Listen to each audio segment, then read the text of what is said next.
आज मैं आपको बताऊंगा। सबसे पहले तो मैं आज की आपकी हिंदुस्तान की स्थिति बता दूं और फिर आपको ले चलूंगा 1770 के आसपास, 250 साल पहले। आज की स्थिति यह है कि आप में से कितने लोग जानते हैं कि जो न्यूज़पेपर्स हैं उनका रजिस्ट्रेशन कहाँ होता है। मतलब आपको कोई न्यूज़पेपर निकालना है या बनाना छापना है तो क्या है उसकी प्रक्रिया, जानते हैं आप लोग? नहीं जानते? Sir press trust of India में होता होगा शायद। ना ना ना, वो तो press club of India basically वो एक डिफरेंट फॉरम है। Editors guild of India, press club of India वो डिफरेंट है। आपको गवर्नमेंट का रजिस्ट्रेशन कराना पड़ेगा और उसके लिए एक रजिस्ट्रार का पद होता है, रजिस्ट्रार फॉर द न्यूज़पेपर। वहां आपको रजिस्ट्रेशन, देखो, रजिस्ट्रेशन कराना और लाइसेंस मिलना दोनों अलग अलग चीजें होती हैं। और एक बहुत शब्द आएगा इसमें, सेंसरशिप, सेंसर बोर्ड।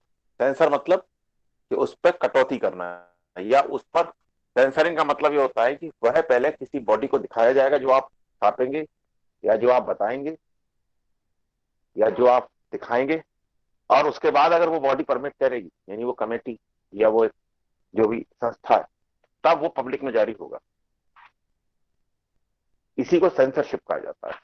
मतलब गवर्नमेंट उस चीज को मॉनिटर करती है कि क्या आप लिख रहे हैं, क्या आप बोल रहे हैं, क्या आप टेलीकास्ट कर रहे हैं, क्या आप ब्रॉडकास्ट कर रहे हैं, टेलीकास्ट या ब्रॉडकास्ट जो भी है। आज की डेट में ये सब चीजें केवल मोर और लेस चाइना में बची हैं, बाकी पूरे वर्ल्ड में ऑलमोस्ट फ्री मीडिया है। आज 2021 में लगभग लगभग 1 लाख पब्लिकेशन रजिस्ट्रार जनरल के यहाँ रजिस्टर्ड है, मोर देन 1 लाख। और इंडिया वर्ल्ड में न्यूज़पेपर्स का सेकंड लार्जेस्ट मार्केट है। मतलब इतना बड़ा मार्केट न्यूज़पेपर्स का यूएस तक में नहीं। और यहाँ का जो डेली न्यूज़पेपर का सर्कुलेशन है वो लगभग मोर देन 250 मिलियन कॉपीज है। 250 मिलियन कॉपी। आज की डेट में हिंदुस्तान में, ये तो प्रिंट मीडिया की बात हुई, अगर हम इलेक्ट्रॉनिक मीडिया की बात करें तो आप में से कोई बताएगा कि हिंदुस्तान में लगभग कितने चैनल्स होंगे? एनीवन?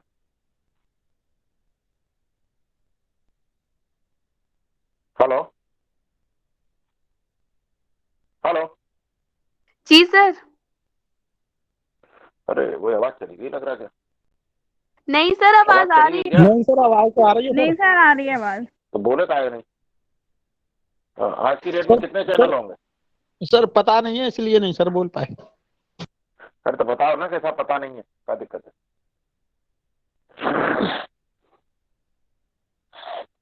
आज की डेट में आज की प्रेजेंस का स्क्रीनशॉट जरूर ले लेना, ठीक है ना?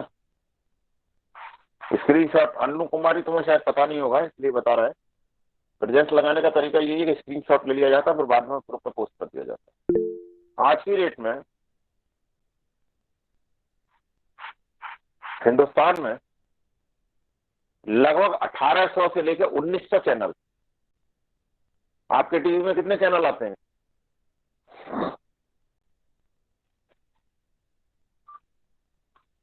ज्यादा से ज्यादा 50 आते होंगे, 100 आते होंगे, 150 आते होंगे। हिंदुस्तान में अगर 1800 1900 चैनल, और जिनमें से 400 तो न्यूज चैनल्स है केवल।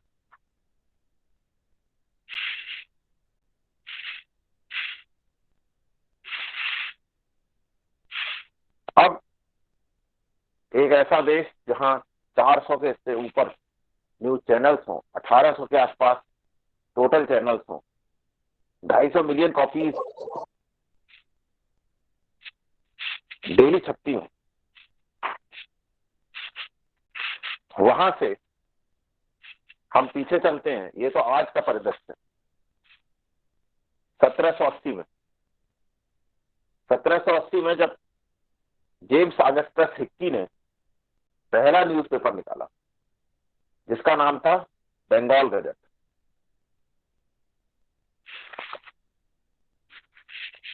1780 ये वो दौर था जब हिंदुस्तान का गवर्नर जनरल वॉरेन हेस्टिंग्स था। पहले न्यूज़पेपर निकालने के पीछे जो परिस्थितियां थी उन्हें भी आप समझिए। अरे भाई हाँ हाँ करते रहिए, आपकी आवाज नहीं आ रही, मुझे लग रहा है कट ना जाए। जी सर। जी सर। सर आपकी वॉइस क्लियर नहीं आ रही है। वॉइस क्लियर नहीं आ रही? अच्छा क्लियर है सर, बिल्कुल अब क्लियर है कैसी है? सर। अब कैसी है? सर जो आपने चैनल्स बताए सर, इसमें यूट्यूब चैनल भी शामिल है सारे? क्लियर अरे यूट्यूब है चैनल सर। शामिल नहीं, यूट्यूब चैनल शामिल कर लोगे तो 1000 के बजाय लाख में पहुंच जाएगी संख्या। यूट्यूब चैनल शामिल नहीं भाई, यूट्यूब चैनल कहा। खैर, तो जेम्स ऑगस्टस हिक्की बेसिकली एक आयरलैंड का रहने वाला व्यक्ति था। ये बेसिकली एक व्यापारी भी था और डॉक्टर भी था, सर्जरी किया करता था। बाद में इसने शिपिंग के धंधे में और ट्रेडिंग के, उस जमाने में ट्रेडिंग ही होती थी, माल खरीद के बेचने का काम, मैं अपना काम आजमाया। 1776 के आसपास इसका जो शिपिंग का धंधा था वो खत्म हो गया और इसका जो जहाज था वो डूब गया और जो उसमें माल वाल लदा था वो भी सब खराब हो गया। तो जिनका माल लदा था उसने इसके ऊपर इससे मांगा पैसा। तो उस हर्जाने के देने के चक्कर में बहुत बड़ा उधार इसके ऊपर हो गया। तो जिनसे उधार लिया था वो कर्जा मांगने लगे। तो जब ये कर्जा नहीं दे पाया तो इसे पहुंचा दिया गया जेल। ये बात है लगभग 1776 की, अक्टूबर 1776। जेल के दौरान ही हिक्की को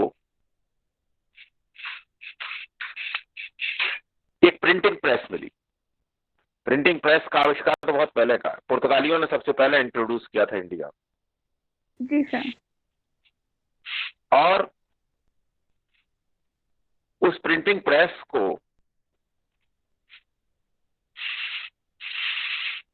इसने इसलिए छापना शुरू किया, एक सेकंड किसी का फोन आ रहा है क्या? इसीलिए नहीं, इसने इसीलिए छापना शुरू किया ताकि उस कारोबार से, ये उस डेप्ट से यानी कर्जे से मुक्त हो सके। इसने एक अपना लॉयर रखा था, उसका भी नाम हिक्की था। बस अंतर ये, इसका नाम था जेम्स ऑगस्टस हिक्की और उसका नाम था विलियम हिक्की। इसका जो पहला एडिशन था वो मात्र 1 पेज का था।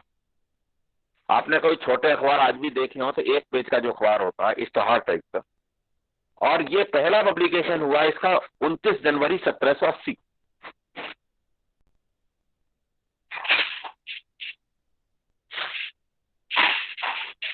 आवाज आ रही है ना? Yes sir. जी सर। सर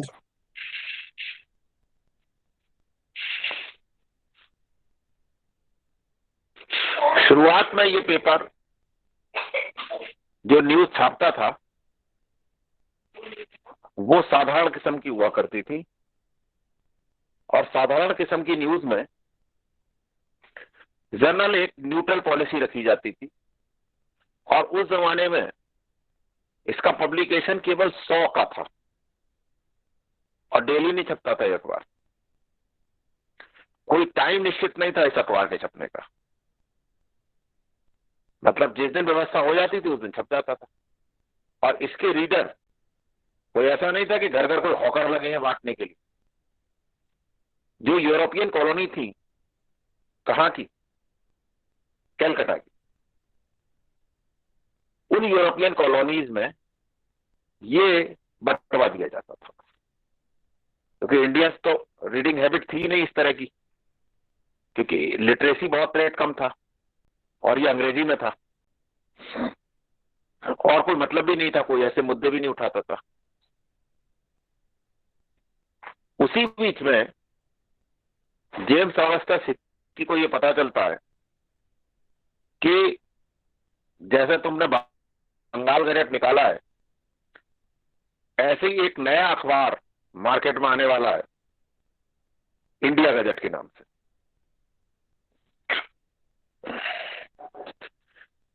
और उसे निकालने वाला था एक साइमन ड्रॉज नाम का व्यक्ति। तुरंत हिक्की के कान खड़े हुए और हिक्की ने ये कहा कि ये जो उसका विरोधी पेपर आने वाला है ये इसलिए आ रहा है और ये ईस्ट इंडिया कंपनी को सपोर्ट करेगा कि उसने वारेन हेस्टिंग की पत्नी मैरियाना हेस्टिंग्स को घूस नहीं दी है। वारेन हेस्टिंग पर तो घूस के आरोप लगे ही लगे थे, वारेन हेस्टिंग की पत्नी पे भी घूस लेने के आरोप लगे।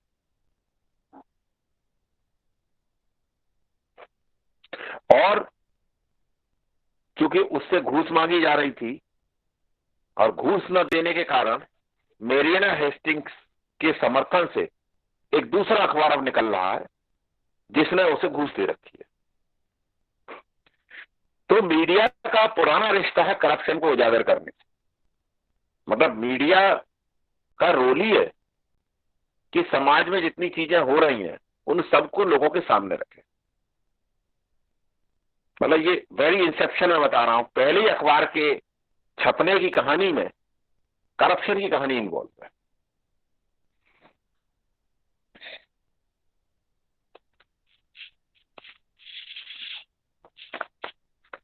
आवाज आ रही है ना? Yes sir. अब जब ये आरोप लगे तो लॉर्ड हेस्टिंग की पत्नी पे, तो लॉर्ड हेस्टिंग ने ये कहा कि भाई जो सुप्रीम काउंसिल थी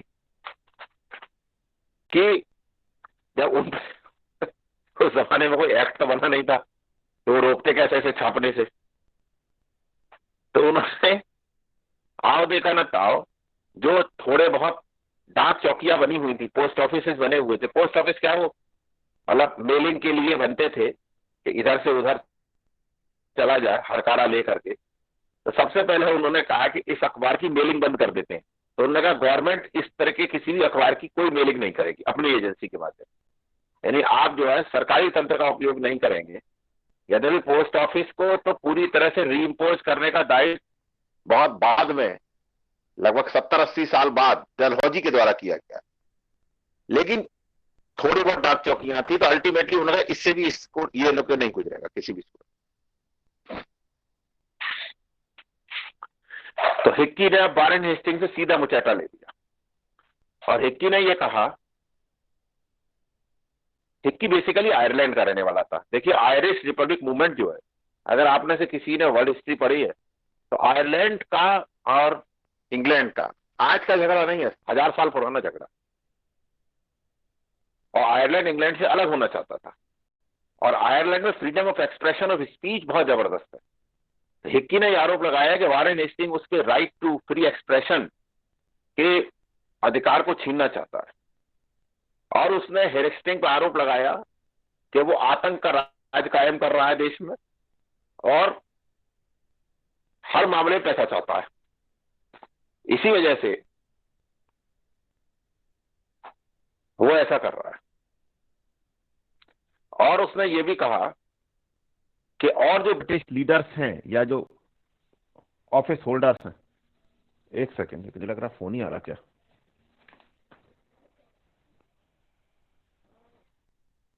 हेलो हेलो,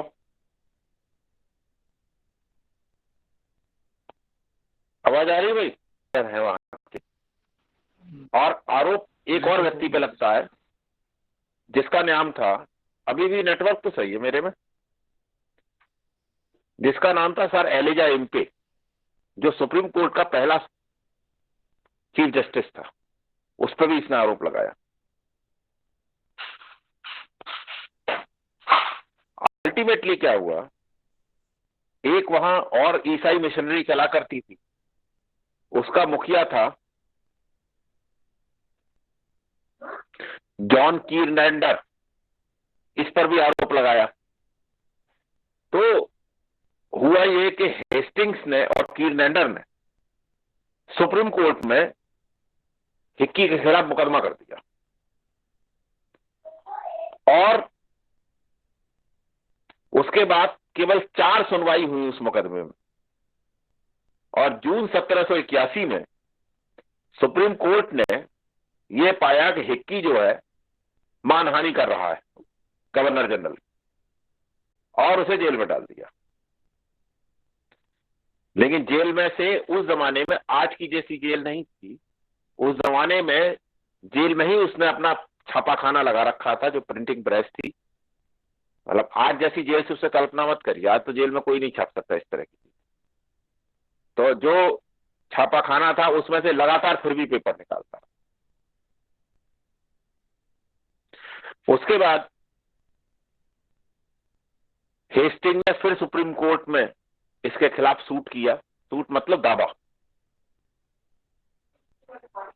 और नतीजा यह निकला कि इसके छापे खाने को जब्त कर लिया गया।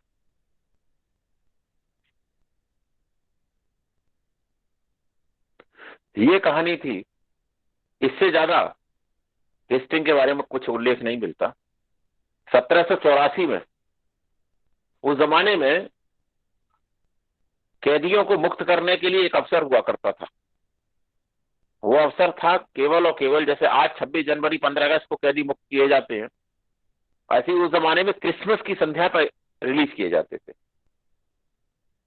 तो 25 दिसंबर को 1784 को 24 दिसंबर की शाम को हिक्की को रिलीज कर दिया गया। उसके बाद हिक्की की कहीं रास्ते में ही डेथ हो गई। बाद में कोई बहुत ज्यादा हिक्की के बारे में मिलता नहीं। तो ये जेम्स ऑगस्टस हिक्की की कहानी है, जिसने हिंदुस्तान का पहला न्यूज़पेपर निकाला। और क्यों निकाला वो परिस्थिति भी अब आप जान चुके हैं। आवाज आ रही है ना? Yes sir.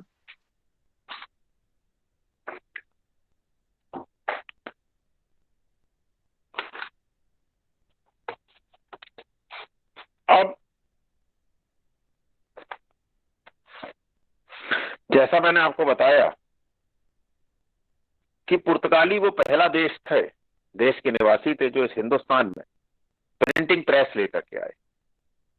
और पुर्तगालियों ने ही प्रिंटिंग प्रेस के माध्यम से पहली किताब छापी। किताब तो पहले भी लिखी जाती थी, लेकिन वो मैन्यूस्क्रिप्ट हुआ करती। मैन्यूस्क्रिप्ट का मतलब होता है हाथ से लिखी हुई किताब। और जो पुर्तगालियों ने किताब छापी थी, वो आप समझिए कि 1557 में, मतलब 1557 में ये किताब छापी थी। तो वो तो पीरियड हुमायूं का रहा हो। और किताब थी बेसिकली ईसा मसीह पे, जेसुइट ऑफ गोवा। 1684 में पहली printing press east India company ने लगाई थी बंबई। और उसके बाद 100 साल तक कोई न न्यूज़पेपर छपा, न कोई ऐसी पब्लिकेशन की बात हुई। पहली बार 1780 में जेम्स ऑगस्टस हिक्की ने बंगाल गजट और the Calcutta general advertiser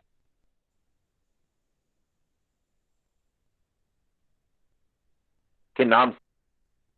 Augustus Hickey से भी पहले कंपनी का एक नाराज कर्मचारी था, जिसका नाम था विलियम बोल्ट।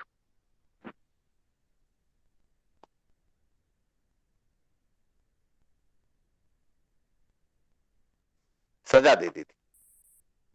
सजा किस बात की दी थी? मैंने आपको बताया ही था कि क्लाइव द्वैध शासन था, उसमें क्लाइव ने कंपनी के कर्मचारियों को रोक लगाने का प्रयास किया था कि अपनी प्राइवेट ट्रेडिंग नहीं करें, कंपनी ट्रेडिंग करेगी, खुद का व्यापार शुरू नहीं करेंगे, अपने पर्सनल। तो इसको विलियम बोल्ट को प्राइवेट ट्रेडिंग की वजह से सेवा से बेदखल कर दिया गया था। तो विलियम बोल्ट ने एक न्यूज़पेपर निकालने के बारे में विचार किया।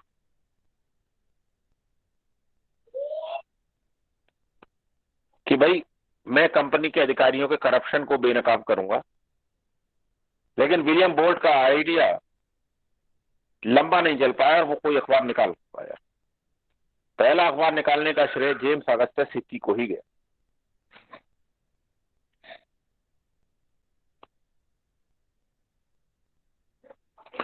इसके बाद बंगाल जर्नल 1785 में निकला। The oriental magazine of Calcutta वो भी 1785 में निकली। द कैलकाटा क्रॉनिकल ये 1786 में निकाला गया। और 1788 में द मद्रास कुरियर ये निकाला गया। और 1789 में द बॉम्बे हेराल्ड ये निकाले गए अखबार। इन अखबार वालों को हिक्की का हर्ष मालूम हो चुका था कि हिक्की का क्या हश्र हुआ है, इसलिए इन अखबार वालों ने सरकार और वॉरेन हेस्टिंग और अधिकारियों और सुप्रीम कोर्ट के बारे में कोई टिप्पणी नहीं करी। उससे यह फायदा हुआ कि इनका अखबार चलता रहा। इन अखबारों का सर्कुलेशन 100, 150, 200 हुआ करता था बमुश्किल। रेगुलर नहीं थे, हफ्ते में एक दिन निकल गया, फिर 15 दिन नहीं निकला। जब व्यवस्था हो जाती थी तब निकल जाता था। उस जमाने में कोई प्रेस को नियामन के लिए कोई कानून नहीं था। देयर वाज नो लॉ, न कोई कानून था न कोई नियम था। तो जो जैसा निकाल रहा है वैसा निकाल रहा है। हाँ, एक चीज जरूर थी कि अगर सरकार के खिलाफ आप कुछ लिखेंगे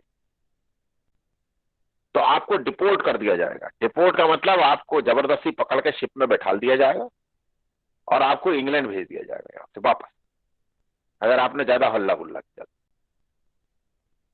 deportation was the only punishment. पहला जो कानून आया है वो 1799 में आया है। मतलब कॉर्नवालिस ने भी कोई कानून नहीं लाया, वॉरेन हेस्टिंग ने भी कोई कानून नहीं लाया। वेलेजली के पीरियड में पहला कानून आया और इस कानून का ही नाम था the censorship of the press. मतलब प्रेस की गतिविधियों को सेंसर करना, काबू में पाने के लिए।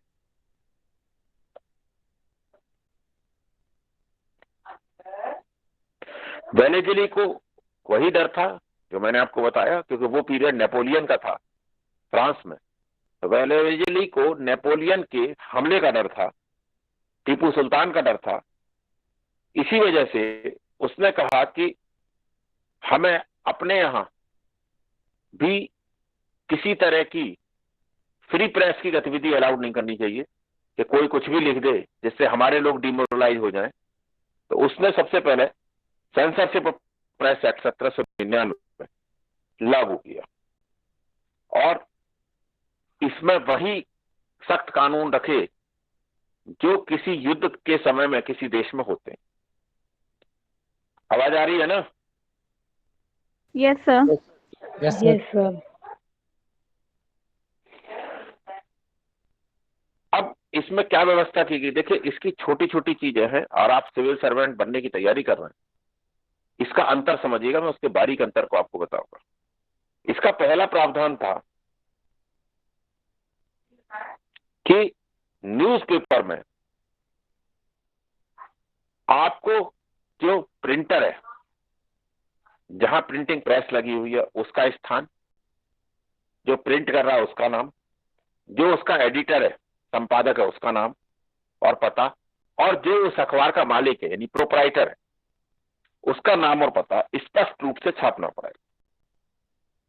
अभी तक ये भी व्यवस्था नहीं थी कि आप ये लिखें, मतलब वो बस ये था कि अखबार का नाम और उसमें खबर, नीचे किसने लिखी है किसने नहीं लिखी ये कोई नहीं जानता। दूसरा था इसमें सरकार के सामने जो सरकार का नियामक अधिकारी है या जो नियंत्रित अधिकारी है या जिसे ये काम सुपुर्द किया गया, उसके सामने आप छापे जाने वाले हर मटेरियल को पहले रखेंगे और उसकी अनुमति आवश्यक हो। बिना उसकी अनुमति के आप कोई चीज छाप नहीं पाएंगे।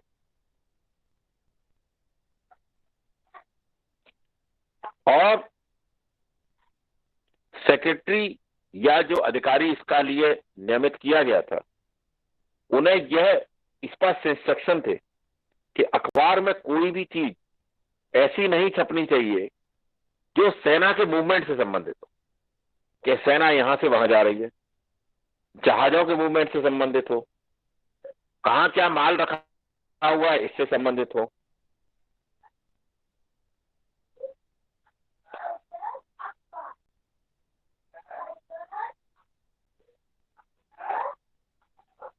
और कोई भी ऐसी चीज जिससे कि जहां पर भी, भाई बहुत बड़ा अंग्रेजी राज तो तब था नहीं, उस एरिया में जो लोकल पॉपुलेशन है, यानी ये हिंदुस्तान की पॉपुलेशन है, उसमें कोई भय फैले या उसमें कोई डिससेटिस्फैक्शन की आप खबर निकालें कि साहब उनमें बड़ा असंतोष है, वो बगावत कर देंगे, ये सब चीजें अलाउड नहीं। ये जो सेंसरशिप एक्ट है ये 1799 में लागू किया गया। बाद में वेलेजली ने 1805 तक ही ये पूरा जो जर्नल्स थे, मैगजीन्स थी, इवन जो पैम्पलेट अगर आप छाप रहे हैं, पर्चा छाप रहे हैं, और इवन किताब अगर छाप रहे हैं तो सब पे लागू कर। आज तो क्या हर किताब पे लागू है। आज आप देखेंगे एक किताब पर किताब के पब्लिकेशन का नाम होता है, प्रेस जिसमें छपी है, एडिटर का नाम होता है, सारी डिटेल होती है, फोन नंबर तक होता है।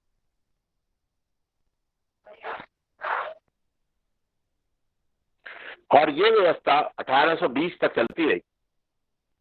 1820 में, अब देखिए मैं आपको बताऊं, प्रेस के हिसाब से 1820 से लेकर के 1840 के जो 20 साल है ये बहुत इंपॉर्टेंट रहे। और 1820 में कंपनी ने अपनी सुप्रीमेसी क्लेम भी कर दी थी। जिन लोगों ने पहले से क्लास करी उन्हें सब पता है। लॉर्ड हेस्टिंग ने प्रेस के रेस्ट्रिक्शंस जो लगे थे, जो प्रेस के ऊपर कड़े कानून लागू किए गए थे, उन्हें रिलैक्स किया।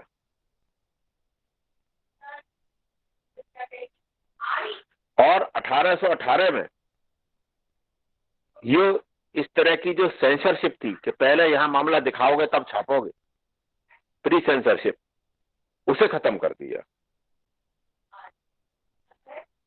और कुछ गाइडलाइंस और कुछ रूल्स बनाए न्यूज़पेपर्स की एडिटर्स के लिए कि भाई आप कोई ऐसी चीज नहीं छापेंगे जिससे कि सरकार की अथॉरिटी पर प्रभाव पड़ता हो। 1818 में इतना संशोधन इसमें किया गया कि मतलब सरकार की अथॉरिटी पर कोई सवालिया निशान लगे या लोक हित के लिए विपरीत हो, मतलब आम जनता के लिए विपरीत हो और आम जनता के हितों के लिए विपरीत हो,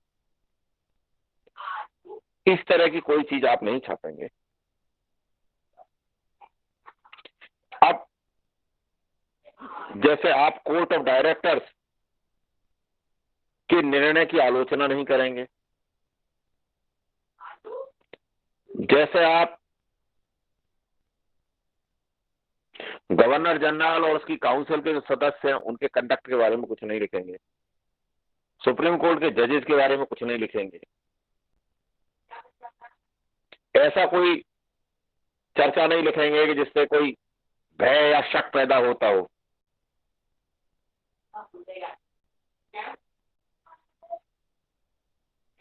कोई ऐसा प्राइवेट स्कैंडल भी नहीं छापेंगे जो जनता में एक सेंसेशन पैदा करे, सनसनी पैदा करे।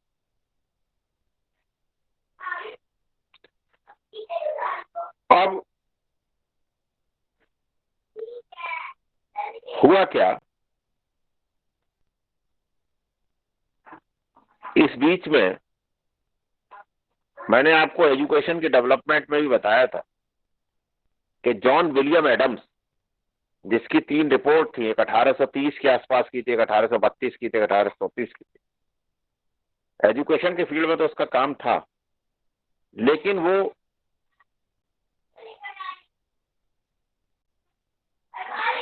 अखबारों पर नियंत्रण करना चाहता था और उसने बड़ा दबाव इस बात का बनाया कि 2 लोगों का अखबार बहुत ज्यादा सरकार के इस संशोधन का, 1818 के संशोधन का लाभ ले रहा है और इस लाभ को हटाने के लिए इनके अखबार में जो ये लाभ ले रहे हैं और दुनिया भर की चीजें छाप रहे हैं, जरूरी है कि इनका लाइसेंस कैंसिल किया जाए। आप में से कोई बता सकता है कि वो 2 लोग कौन होंगे? किसी एक महान बाप का नाम तो आप जानते ही होंगे, बहुत कॉमन नाम है। सर राजा राममोहन राय। हाँ बिल्कुल सही, शाबाश। राजा राममोहन राय का बहुत बड़ा रोल रहा है। 1820 से 1840 के दशक में जो उन्होंने काम किया, वही काम सर सैयद अहमद खान ने 1860 से 1880 के दशक में, बस 40-50 साल का जनता था।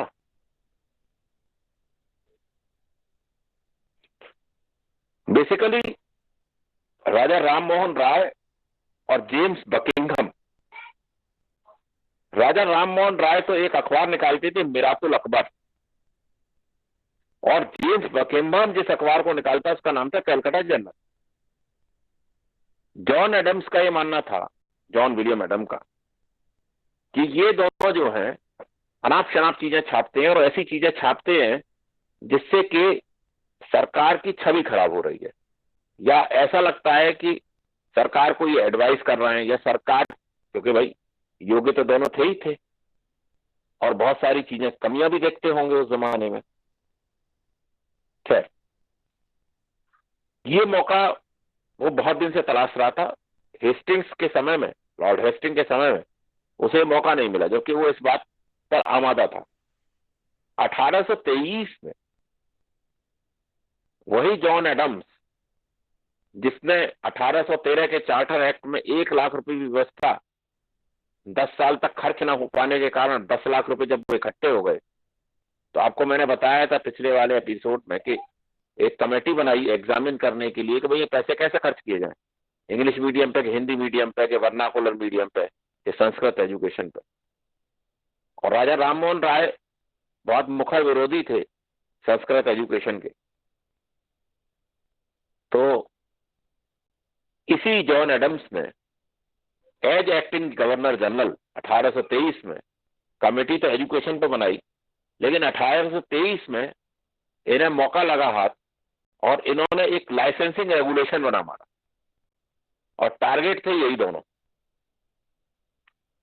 लाइसेंसिंग रेगुलेशन जो बनाया 1823 में,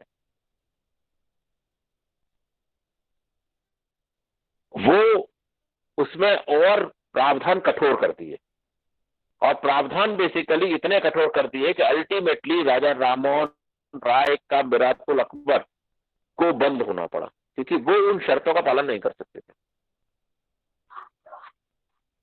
अब अभी तक देखिए, अभी तक केवल ये था कि भाई आप छापिए, हमें कोई एतराज नहीं, केवल नाम रख दीजिए, नाम प्रिंटर का बता दीजिए, पब्लिशर का बता दीजिए, एडिटर का बता दीजिए, प्रोप्राइटर का बता दीजिए, कहाँ छप रहा है, कानपुर में छप रहा है, सॉरी कानपुर, बंगाल में कहाँ छप रहा है, बंगाली तब मेन सेंटर हुआ करता था, तो कहाँ छप रहा है उस स्थान को बता दीजिए। और दूसरा ये प्रावधान किया गया कि भाई मटेरियल को दिखा दीजिए पहले, भेजने से पहले, छापने से पहले। पहली शर्त अब इसमें एक और कदम आगे बढ़ के ये बढ़ाई कि अब आपको प्रेस को एस्टैब्लिश करने से पहले ही लाइसेंस लेना पड़ेगा। अब तक लाइसेंस की कोई बात नहीं हुई, लाइसेंस की कोई बात नहीं थी। आज जैसे आपको गन खरीदनी है तो उससे पहले आपको लाइसेंस लेने की जरूरत है कि नहीं? ऐसे आप मार्केट में जाकर गन नहीं खरीद सकते। अमेरिका में ये चीज डी लाइसेंस्ड है, वहां लाइसेंस की जरूरत ही नहीं। आप मार्केट में जाइए, जैसे आप यहां जाकर के मार्केट से कोई खिलौना टॉय लेके आते हैं, ऐसी गन खरीद लाइए। कोई आज की डेट में भी नहीं है, किसी के पास 10 बंदूक, किसी के 5 बंदूक है, लोग रखते हैं। लेकिन उन्होंने लाइसेंसिंग कर दी कि भाई आपको लाइसेंस लेना पड़ेगा।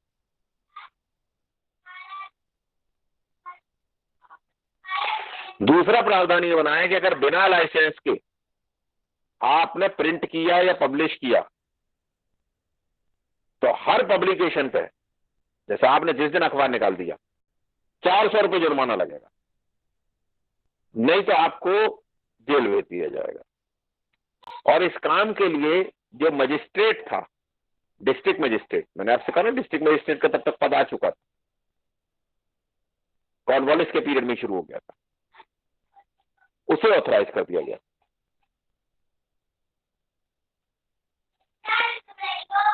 और मजिस्ट्रेट को यह ऑथराइज कर दिया गया कि वो लाइसेंस को ऐसी परिस्थिति में जब्त भी कर सकता है और उसकी प्रेस को भी जब्त कर सकता है। तीसरी कंडीशन ये थी कि डीएम के या डिस्ट्रिक्ट मजिस्ट्रेट या जो भी मजिस्ट्रेट है, उसके आदेश के खिलाफ अपील केवल गवर्नर जनरल के यहां की जा सकती है। गवर्नर जनरल को यह अधिकार था कि वो आपके लाइसेंस को बहाल कर दे, रिवोक कर दे, या फ्रेश एप्लीकेशन आपसे लेकर के दोबारा लाइसेंस जारी कर।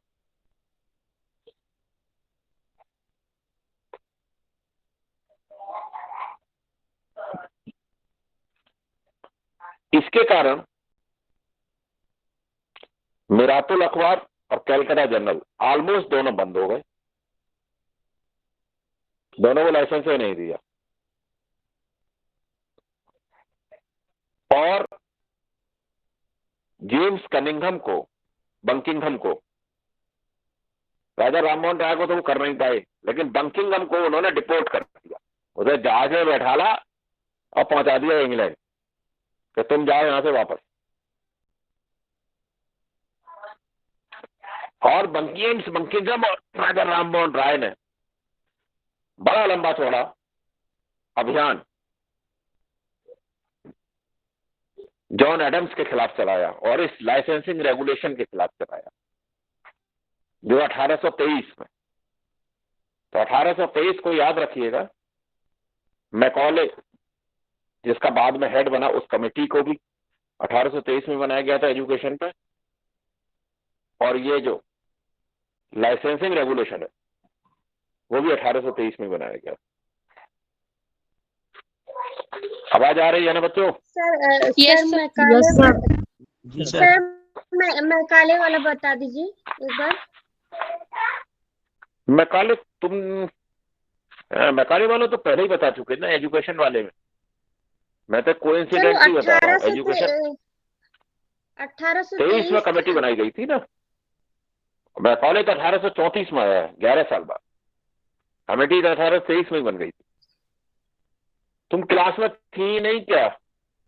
नहीं सर थे, हम थोड़ा डाउट थे क्योंकि विलियम बेंटिंग की अध्यक्षता में, मतलब विलियम बेंटिंग बनाए थे और उनका कार्यकाल सर बाद में कमेटी आता बन है। जाएगी? कभी भी ये उनकी जान लीजिए, अध्यक्षता भारत के में नहीं प्रेसिडेंट की कह रहे अध्यक्षता हैं में थोड़ी कोई कमेटी बनेगी। कमेटी तो किसी अध्यक्षता, सॉरी सर, अध्यक्षता में नहीं कह रहे हैं सर, उनमें उनके द्वारा मतलब बनवाया गया था, इनकी अध्यक्षता में 1823 में कमेटी बन गई। 1823 में कमेटी बन गई थी, 10 साल हो गए थे उस पैसे को खर्च हुए बिना। आप पिछला वाला वीडियो देख लीजिए, बस बहुत डिटेल्स बन रहा है। सर देखा था, वही थोड़ा डाउट था इसमें।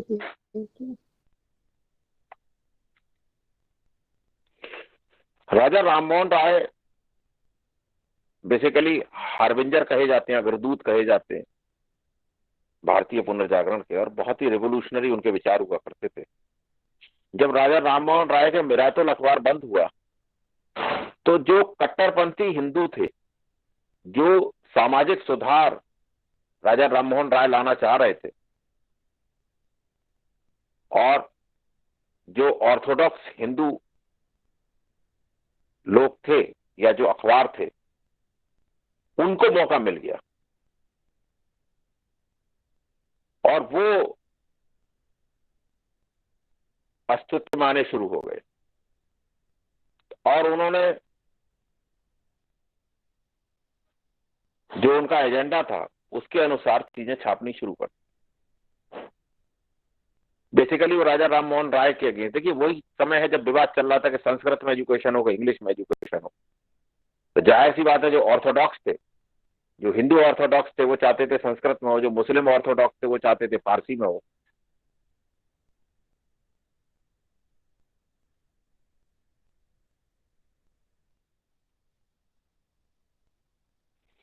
जेम्स बकिंघम ने एक बड़ा लंबा चौड़ा अभियान चलाया, यही नहीं इंग्लैंड में भी चलाया। और इंग्लैंड में जब इसे डिपोर्ट कर दिया गया तब इसने बहुत प्रचार किया इस बात का कि इंडिया जैसे जगह पे फ्री प्रेस का होना बहुत जरूरी है, ताकि जो एडमिनिस्ट्रेशन में कमियां रह जाती हैं और जो नीतियों में कमियां हैं वो दोनों उजागर हो सके। और 1823 का जो लाइसेंसिंग रेगुलेशन है ये गवर्नर जनरल की काउंसिल में सीधे ऑर्डिनेंस के जरिए आया था, मतलब सीधे ऑर्डिनेंस ही बना दिया गया था जॉन एडम के द्वारा।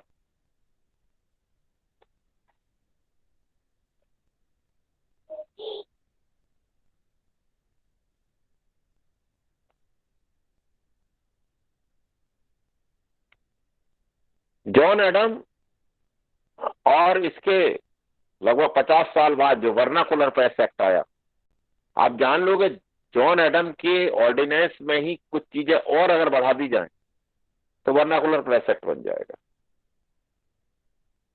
खैर हमें तो उससे पहले रहना है अभी।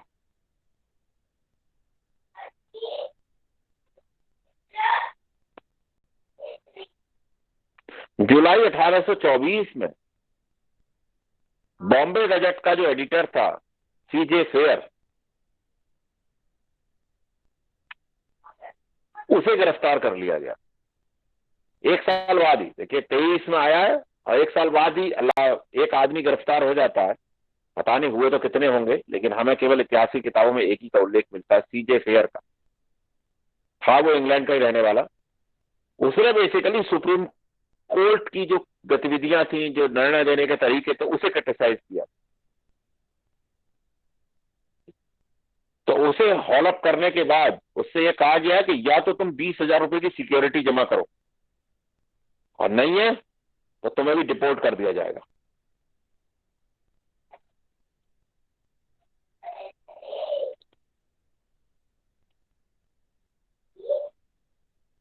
और नतीजा ये हुआ कि सिक्योरिटी न देने पर बॉम्बे गजट के संपादक को डिपोर्ट कर दिया गया।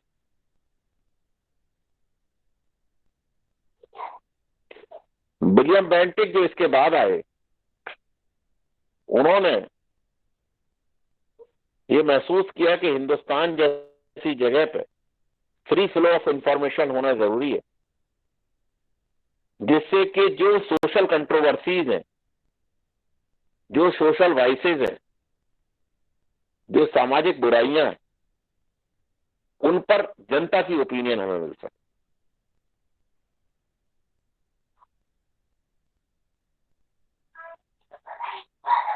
इसलिए उसने जो रेस्ट्रिक्शंस थे उन्हें रिलैक्स करना शुरू किया और उसके रिलैक्सेशन का परिणाम यह हुआ कि 1830 से 1833 के बीच में लगभग 19 नए न्यूज़पेपर आ गए बंगाल और बॉम्बे में। लेकिन ये मेजॉरिटी में जो न्यूज़पेपर्स थे ये शहरी एरिया तक ही सीमित थे। मद्रास में भी इस पेपर में पीरियड में 2 न्यूज़पेपर छपने शुरू हुए और जो मद्रास में दोनों न्यूज़पेपर थे वो पहला तमिल में था और दूसरा तेलुगु में था। तो इतना ध्यान रखिएगा कि अंग्रेजी के अखबार के बाद जो दूसरा न्यूज़पेपर छपा है हिंदुस्तान में किसी अन्य भाषा में, वो तमिल में छपा। हिंदी का उद्दंड मात्रण मत लगा दीजिएगा। हिंदी का फर्स्ट न्यूज़पेपर तो आपको पता ही होगा ना? Yes sir. सर ये उद्दंड मार्तंड है हिंदी का। हाँ, उसे मत लगा दीजिएगा। फर्स्ट न्यूज़पेपर तमिल में था किसी भारतीय भाषा में छपने वाला पहला न्यूज़पेपर तमिल में, दूसरा तेलुगु में।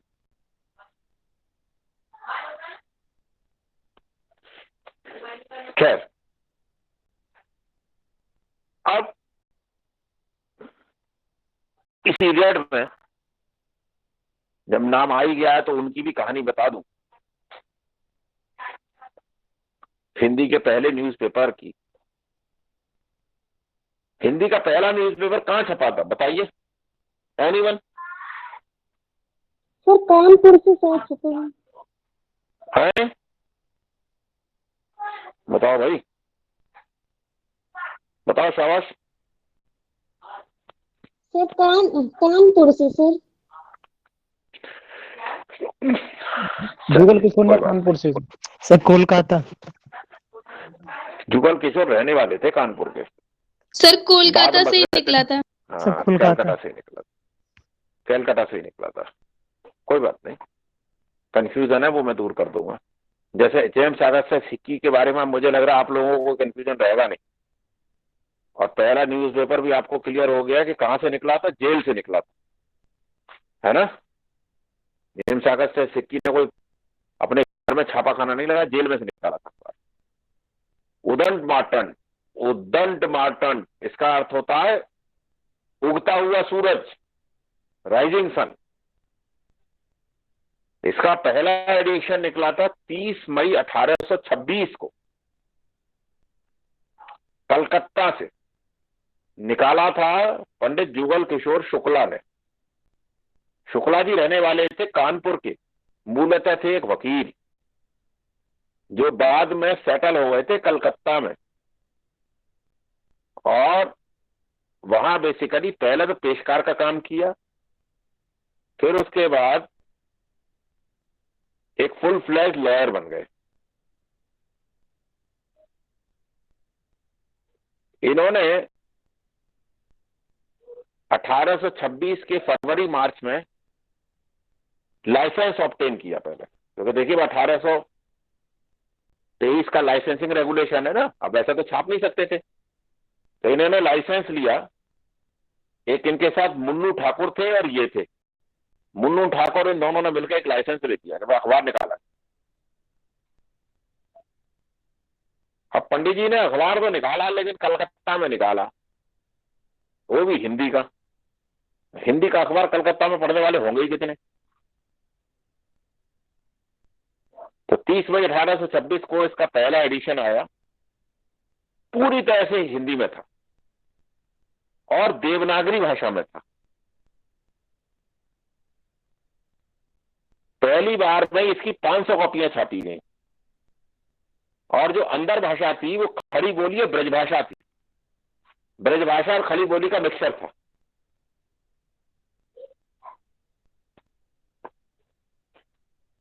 तो फिर जो इसके निकालने वाले पंडित जी थे, उन्होंने ये डिमांड करी सरकार से कि भाई हम पे ऐसे छापने के लिए पैसा नहीं है, तो हमें कुछ सब्सक्रिप्शन मिल जाए, चंदे मिल जाए, और ये मिल जाए कि हमें जो है इसे हिंदी भाषा के क्षेत्रों में भेजने के लिए जो सरकार की डाक चौकियां हैं उसमें हमें फ्री मेलिंग की फैसिलिटी मिल जाए, उसमें हमें पोस्टल स्टाम्प ना लगाना पड़े। तो सरकार ने चंदा अंदा तो कुछ नहीं दिया, लेकिन पोस्टल स्टाम्प इनका फ्री कर दिया।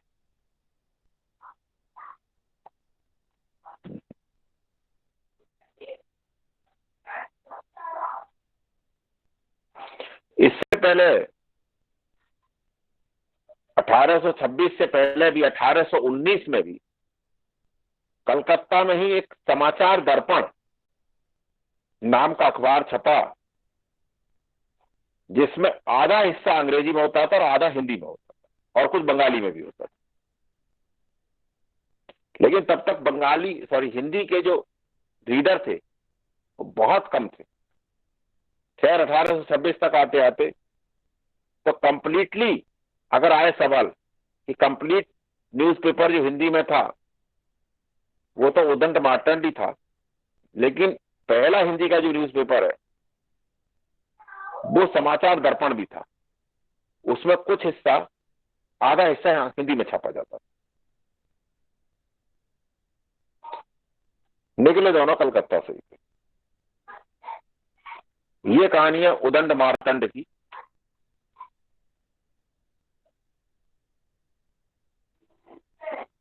खैर, अब आगे बढ़ते हैं, 1835 पे आते हैं, जहां जो जॉन एडम ने लाइसेंसिंग रेगुलेशन 1823 में लगाए थे 12 साल पहले, उनमें काफी छूट दे दी गई।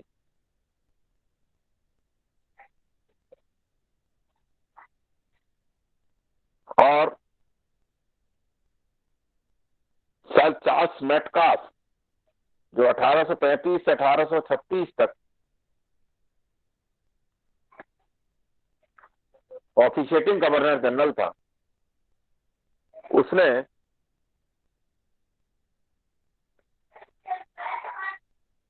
जो लाइसेंसिंग रेगुलेशन है और जो इससे पहले 1799 का तो सेंसरशिप ऑफ प्रेस एक्ट है, इसमें काफी परिवर्तन किया।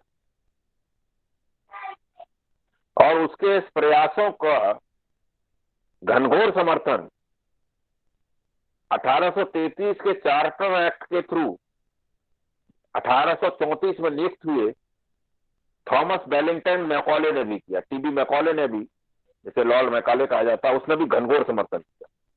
उसने कहा कि भाई इंडिया में फ्री प्रेस की जरूरत है। इसीलिए सर चार्ल्स मेटकाफ को भारतीय प्रेस का मुक्तिदाता कहा जाता है। ये तो मुझे लग रहा सवाल वाली पूछा गया, एक आध बार पूछा गया है क्या?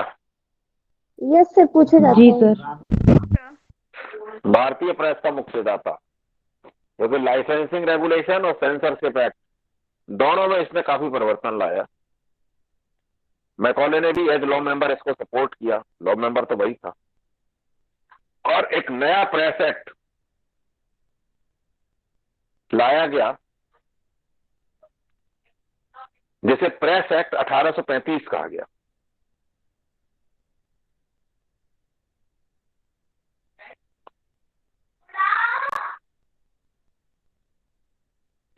इसमें प्रावधान यह कर दिया गया कि भाई जो पब्लिशर होगा और जो प्रिंटर होगा, वो बस इतना दे दे कि वो कहां से प्रिंट कर रहा है, कहां से पब्लिश कर रहा है, और सही जानकारी दे, और जब चाहे इसे बंद कर दे, जब चाहे इसे चला दे। जो प्री लाइसेंसिंग की कंडीशन थी, उसमें काफी कुछ हद तक मिटिगेट कर दिया गया, उससे मतलब खत्म ही सा कर दिया गया। नतीजा ये निकला कि इन 15-20 सालों में बहुत ज्यादा न्यूज़पेपर का विकास हुआ। तो 1835 का जो एक्ट है वो मेटकाफ लेके आया था। चार्ल्स मेटकाफ और टीबी मैकॉले, इन दोनों का योगदान है। कई बार अभी अभी पूछा जाता है, मान लीजिए मेटकाफ दे दिया और टीबी मैकॉले दोनों दिए हो, तो दोनों को टिक करिए। फिर कहानी आगे बढ़ती है और 20 साल आगे चलती है, 1857 पहुंचती है, 22 साल बाद। और 22 साल में काफी कुछ डेवलपमेंट हो गया। बल्कि मैं आपको जब 1857 की गदर को पढ़ा रहा था, तब मैंने बताया था कि गालिब ने 2 अखबारों का जिक्र किया है उसमें, जो गदर की खबरें छापा करते थे। जो विलियम डैलडिम्पल की किताब है द लास्ट मुगल, उसमें दोनों अखबारों का काफी साइटेशन है। उन्होंने उस किताब को लिखने में, उस जमाने में जो अखबार चलते थे, जैसे बेसिकली वो सभी अखबारों में से कुछ प्रतियां आज भी सुरक्षित हैं, जो इंडिया में नेशनल आर्काइव है दिल्ली में, उसके तहखानों में रखी हुई है। वो इन्होंने वहीं रिसर्च करी है, तो उसमें से जो उस जमाने की न्यूज छप रही थी, उससे वो किताब उन्होंने बनाई है, इसलिए बड़ी ऑथेंटिक किताब है।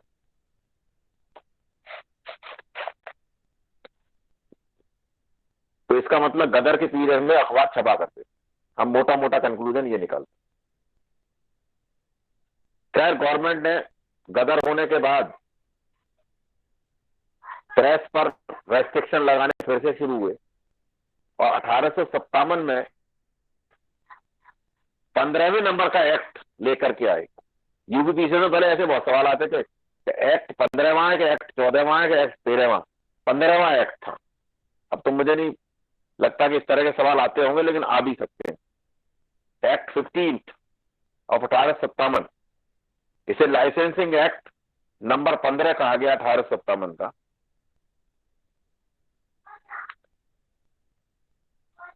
तो मेटकाफ ने जो एक्ट लाया था उसमें कड़े प्रावधान कर दिए गए। मेटकाफ ने तो सारे रेस्ट्रिक्शन हटा ही दिए थे, लेकिन लाइसेंसिंग का जो फिनोमिना था, जो जॉन एडम ने किया था, जो मेटकाफ ने हटा दिया था, उसे री अप्लाई कर दिया, री इंट्रोड्यूस कर दिया। और इसने ये कहा कि अब कोई भी व्यक्ति बिना किसी लाइसेंस के कोई प्रिंटिंग प्रेस नहीं कर सकता। और लाइसेंस देने के बारे में ये कहा है कि अब ये गवर्नमेंट का विशेषाधिकार है, जिसे चाहे उसे दे, जिसे चाहे उसे डिनाई करे।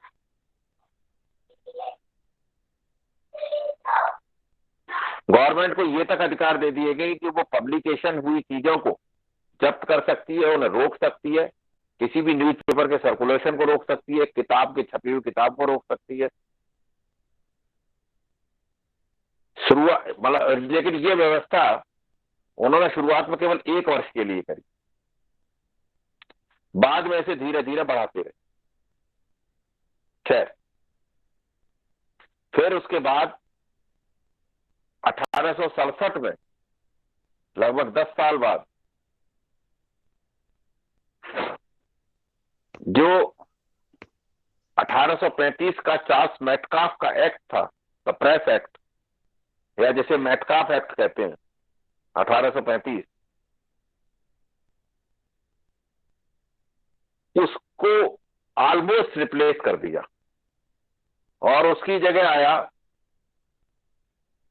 The press and registration of books act number 25 XXV, the press and registration of books act XXV 1867। इस एक्ट में प्रावधान ये कर दिया गया, और एक्ट सख्त कर दिया गया ऑलमोस्ट,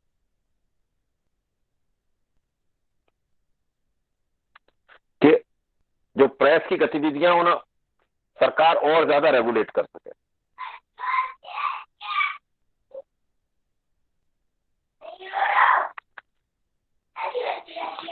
अब किसी भी प्रकार की कोई भी किताब बिना प्रिंटर और पब्लिशर के नाम की और प्लेस ऑफ प्रिंटिंग के बिना छापी नहीं जा सकती थी। मतलब किताब में अब कोई छूट नहीं थी। ये इसमें मेन प्रावधान किया गया।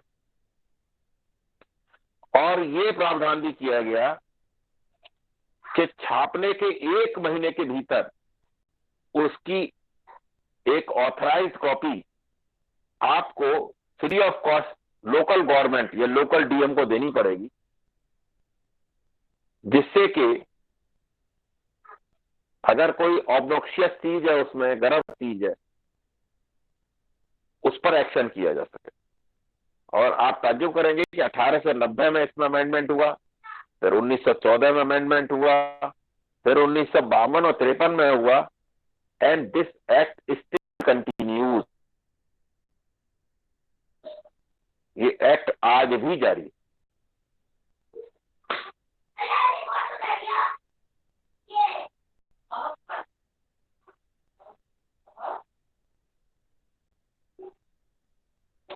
इसी के बाद 1867 और 70 के बीच में भारतीय दंड विधान की धारा 124 में राजद्रोह की एक नई धारा जोड़ी गई, 124A, और उसमें यह लिखा गया कि अगर कोई व्यक्ति अपने शब्दों से, लिखित या बोले हुए या स्पीच से या किसी प्रकार की एक कार्टूनिंग से कोई ऐसा कार्य करता है जिससे कि विधि द्वारा स्थापित सरकार को या राजसत्ता को सीधे चुनौती मिलती हो, तो यह राजद्रोह की श्रेणी में आएगा। 124 से आज भी चल रही है सर। सेडिशन 124A जो है, हाँ सेडिशन है, सेडिशन धारा है सब, 121, 122, 123, 124, 125। 124A में तो महात्मा गांधी मुकदमे चले थे कहीं, राजद्रोह। और इन सब सेडिशियस धाराओं में एक चीज ध्यान रखिएगा, मिनिमम सजा आजीवन कारावास है और मैक्सिमम फांसी की है। इनमें किसी में 4 साल 3 साल 10 साल की सजा नहीं, सब में आजीवन कारावास है। खतरनाक धाराएं आज की डेट में टेररिस्ट पे लगाई जाती हैं। विधि द्वारा स्थापित भारत की सत्ता को चुनौती, इस सत्ता को उखाड़ फेंकने की साजिश करना। बेसिकली वहाबियों का जो मूवमेंट था, मैंने पहले बताया भी था आपको, बड़ा जोर पकड़ रहा था, इसीलिए जोड़ी गई थी ये धारा 124 से।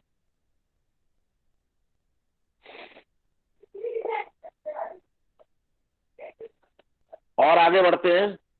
जो मेन एक्ट है इस पीरियड का वो है vernacular press act 1878, Lord Lytton का पीरियड।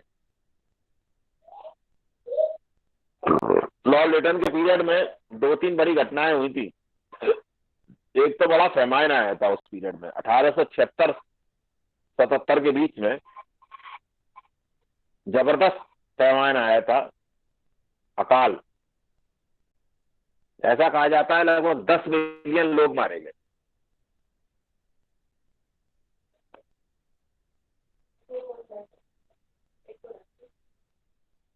और उसी पीरियड में, उसी फैमाइन के बीच में लॉर्ड लिटन ने पहला दिल्ली दरबार आयोजित किया। फिर उसके बाद दूसरा दिल्ली दरबार भी हुआ है कर्जन के पीरियड में। दिल्ली दरबार, आप वैसे दिल्ली किसी ने देखी, दिल्ली तो गए हो गए ना, दिल्ली में कभी मौका लगे तो वहां जाना। एक जगह है कोरोनेशन पार्क। कोरोनेशन पार्क ही वो जगह है जहां दिल्ली दरबार आयोजित किया गया था।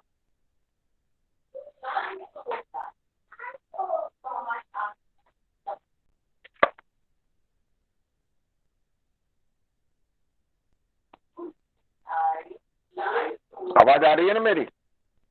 Yes sir. जी सर। आज वहां बच्चे क्रिकेट खेलते हैं। वहां कार्जन की प्रतिमा लगी हुई है और कुछ वायसराय की प्रतिमा भी लगी हुई है। आप में से कितने लोगों ने वो देखी अमर जवान ज्योति के वो जो पे जो कैनोपी लगी हुई है दिल्ली में इंडिया गेट पे, देखी है ना? एक खाली सी कैनोपी लगी हुई है, छतरी लगी हुई है, उसमें कुछ नहीं अंदर। एक कैनोपी है ना वहां अमर जवान ज्योति और इस इंडिया गेट पे, इंडिया गेट के आसपास एक बड़ी सी कैनोपी है, छतरी। Yes sir. आवाज ध्यान नहीं आ रहा? अब यूट्यूब पर देख लीजिएगा। बेसिकली वो उस छतरी में जॉर्ज पंचम की प्रतिमा लगी हुई थी। जॉर्ज फिफ्थ की प्रतिमा उसमें लगाई गई थी दिल्ली में, जब दिल्ली बनकर तैयार हो गई थी। तो आजादी के बाद 1960 और 65 के बीच में जब बहुत हो हल्ला मचा तो प्रतिमा वहां से हटा दी और प्रतिमा वहां से हटा करके उस कोरोनेशन पार्क में ले जाकर रख दी। तो कोरोनेशन पार्क वही जगह है जहां दिल्ली दरबार आयोजित किया गया। आज वहां बच्चे क्रिकेट खेलते हैं, उसका क्या नाम है, जंगल बन गया उसका, जो होते हैं ना बबूल। सर ये कोरोनेशन पार्क इधर बुराड़ी साइड में है क्या? मुझे नहीं मालूम सर वही है कोरोनेशन, जंगल ही है, मैंने दूर से देखा है। हाँ जंगल ही है तो। Yes sir. उसी जगह दिल्ली दरबार आयोजित हुआ। वहां वो जगह भी बनी हुई है जहां पे के वायसराय बैठा था, वो तो प्लेटफॉर्म बना हुआ है अभी। बहुत ग्रैंड दिल्ली दरबार आयोजित किया गया था। तो इस दिल्ली दरबार की बेसिकली जो वर्नाकुलर लैंग्वेज के न्यूज़पेपर थे, पर्टिकुलरली जो देशी भाषा के समाचार पत्र थे, मतलब जो तमिल, तेलुगु, बंगाली, मराठी, हिंदी, उर्दू, इन लोगों ने आलोचना करनी शुरू करी। तो जब आलोचना करनी शुरू करी कि भाई ये इधर एक तरफ भुखमरी मची है देश में, इधर ये दिल्ली दरबार आयोजित हो रहा है, तो प्रेस की आलोचना से खफा होकर के कहा कि ये जो भारत में जो पढ़ा लिखा तबका तैयार हो गया है, मैंने आपको बताया ही था, 1880 तक आते आते पूरा मोडी बदल गया युद्ध करने का, पूरा पढ़ा लिखा तबका मैकाले की नीति से तैयार हो गया हिंदुस्तान में। इस पर काबू पाने की जरूरत है। और लॉर्ड लिटन ने तत्कालीन जो सेक्रेटरी ऑफ स्टेट थे उसने एक पत्र लिखा और ये कहा कि ये मैकॉले और मेटकाफ की विरासत है जो हमें परेशान कर रही है। इसे मत करो बेटा, हाँ नहीं बेटा इसे सही नहीं। उन्होंने कहा कि ये मैकॉले और मेटकाफ की विरासत है। 1834 और 35 में जो मैकॉले और मेटकाफ ने गलतियां करी, 1875 में 60 साल बाद अब उसका खामियाजा भुगतना पड़ रहा है। और इसलिए जरूरी ये है कि हम एक कड़ा कानून लाएं, और कड़ा कानून उसी जिससे कि हम जो लोकल मीडिया है उस पर कड़ा कंट्रोल रख सकें, बेटर कंट्रोल रख सकें। इसी को वर्नाकुलर प्रेस एक्ट कहा गया, देसी भाषा का समाचार पत्र अधिनियम। वर्नाकुलर मतलब ये इंग्लिश बाहरी समाचार पत्रों पर लागू नहीं होता। प्रावधान क्या था इसमें कि अब डिस्ट्रिक्ट मजिस्ट्रेट किसी भी देशी भाषा के समाचार पत्र के मालिक को, पब्लिशर को, प्रिंटर को, एडिटर को बुला के कह सकता था कि वो एक बॉन्ड भरे, और उस बॉन्ड में यह भरे, जैसे आप देखते होंगे गांव में आज भी 107 की कार्रवाई पुलिस करती है। तो उसमें क्या होता है, पुलिस अगर आपकी चालानी की रिपोर्ट दे देती है तो एसडीएम क्या जा करके, आप में से जो लोग एसडीएम बनेंगे वो उस काम को करेंगे, और जो लोग डिप्टी एसपी बनेंगे वो भी इस काम को करेंगे। रिपोर्ट भेजी जाती है एसडीएम क्या। तो एसडीएम में कुछ नहीं होता, हर गांव में से जो है इलेक्शन के टाइम पे तो अब जरूरी होती है, तो गांव वहां से एसडीएम के यहाँ से नोटिस आ जाते हैं, और नोटिस आने के बाद जो है, आप में से कितनों ने बात सुनी है कि एसडीएम के यहाँ से नोटिस आए जमानत भरने जा रहे हैं? आती है सर, आती है। गांव में कितने लोगों ने सुनी है बात? जी सर। सुनी है? जी सर मैंने सुना है। हैं? सर आती सर है। खूब सुना है गाँव में। सुना होगा ना। और उसके बाद गांव में खूब लड़ाइयां भी होती हैं कि फलाने ने मेरा नाम पुलिस को बता दिया है। इलेक्शन टाइम पे ज्यादा होता है सर सर मेरे ऐसा। गांव में तो 8 दिन में हो जाती लड़ाई।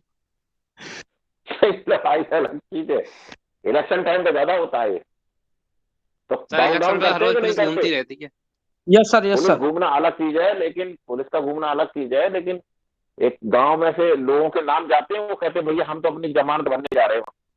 मुचर के बोला जाता है सर उसको, मुचर के। मुचल के, हाँ मुचल के भरने जा रहे हैं। और मुचल के भरने से पहले और बाद में गांव में जो है जिनका संदेह होता है कि इन्होंने हमारा नाम बता दिया है, उनसे खूब लड़ाइयां भी होती हैं। Yes sir, yes sir. होती है नहीं होती? तो हमारे लड़के का नाम लिखा दिया उसने, पता नहीं किसने, किस कड़ी खाए ने हमारे लड़के का नाम लिखा दिया। इसी तरह सर गाँव में ये तो आम बात है। हाँ। अब उसमें क्या होता है? उसमें कुछ नहीं होता, कोई एसडीएम के जाने पर कोई फांसी नहीं हो रही। बेसिकली वहां एक बॉन्ड भरवाया जाता है, और बॉन्ड भरवाने में ये होता है कि भाई मैं नेक चलने का सर्टिफिकेट देता हूं, मैं कोई ऐसा काम नहीं करूंगा जिससे दंगा फसाद, और उसमें डेट दे दी जाती है। तो अब आपको उसमें लंपूछा ये लगता है आपसे कि जो डेट दी जाएगी फिर जाना पड़ेगा वहां। अब गांव में अपना काम वाम छोड़िए और एसडीएम में जाके हाजिरी लगाइए। 2, 3, 4, 6 महीने तक आपको जाना पड़ सकता है ना। और वहां करना कुछ नहीं होता, केवल दस्तखत करके भागना होता है, लेकिन आदमी को परेशानी तो होती है कि नहीं? फंड न जाने पर वारंट कट जाते हैं तो पुलिस गिरफ्तार कर लेगी। जी सर। तो ये प्रावधान इसमें किया गया, ये बॉन्ड दाखिल करेंगे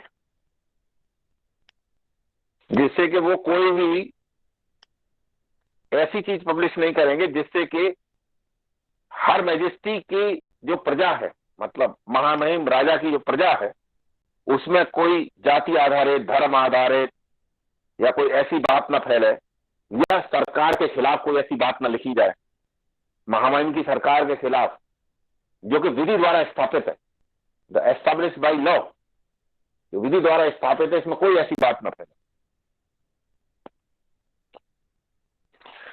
और इसके अलावा मजिस्ट्रेट अगर इससे भी सेटिस्फाई नहीं है, बॉन्ड से भी, तो कहेगा कि 10,000 रुपए की सिक्योरिटी और लाओ। अब उस जमाने में अगर आपसे 5,000 रुपए की सिक्योरिटी मांग ली जाए तो आप कहां से दे देंगे? कौन आपकी 5,000 रुपए की जमानत भर देगा? आज एसडीएम साहब के यहाँ बर्बादी के साथ ले आओ जरा 50,000 रुपए चल के ले आओ, या 50,000 रुपए बॉन्ड जमा करो, तो कहाँ आदमी से कर पाता है। लोग भाग जाते हैं कि तू तो फरार हो जाएगा, हम 50,000 रुपए कहाँ से जमा करते फिरेंगे। होता नहीं होता? Yes sir. मुचलकाओं में यही चक्कर होता है हमेशा, जो जमानती अगर आप कोई ऑफेंस कर दें हैं। अब तो गांव में ये ज्यादा चलन हो गया कि जो भी प्रधानी का इलेक्शन लड़ रहा है वो मुचर के क्लियर कराए, पैसे वो जमा कराए, हम उसको वोट देंगे, ये भी तो चला है। अच्छा, ये भी चल गया है। हाँ ये हाँ भी सर, सही है। वो गांव में खूब बता सर ये। हाँ, ये भी सही है। तो अंग्रेजों ने बड़ी अच्छी व्यवस्था बनाई हिंदुस्तान के लिए, ताकि हिंदुस्तानी इसमें उलझे रहे पूरी तरह से।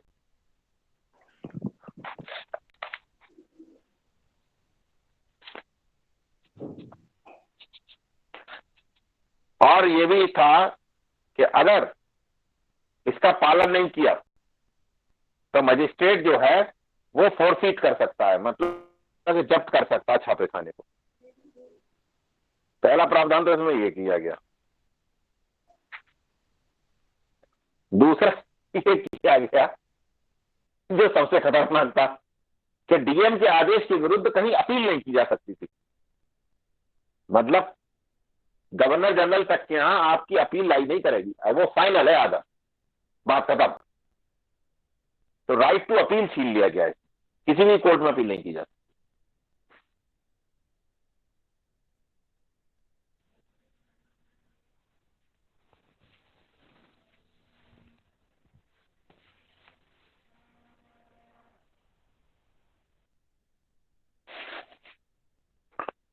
आवाज आ रही है भाई? Yes sir. जी सर। जी सर। एक सेकंड, अरे जरा आप उससे बात कर लो, डॉक्टर सौरभ तो उनका सिप्पी का फोन आ रहा है। हाँ, कुछ कहना चाह रहे होंगे, आप बात कर लो। तो डॉक्टर सिप्पी का फोन आ रहा है और डॉक्टर सौरभ का, ये कट जाएगा नहीं।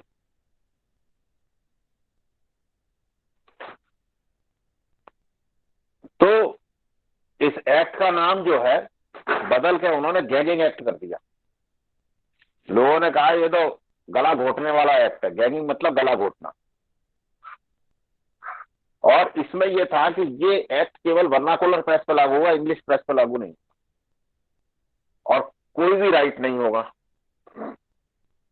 अब इस एक्ट के लागू होते ही एक बहुत ही फेमस बंगाली पेपर था सोम प्रकाश और डक्का प्रकाश, ढाका प्रकाश, इन दोनों के खिलाफ कार्रवाई शुरू हो गई क्योंकि वो दे नहीं पाए सिक्योरिटी।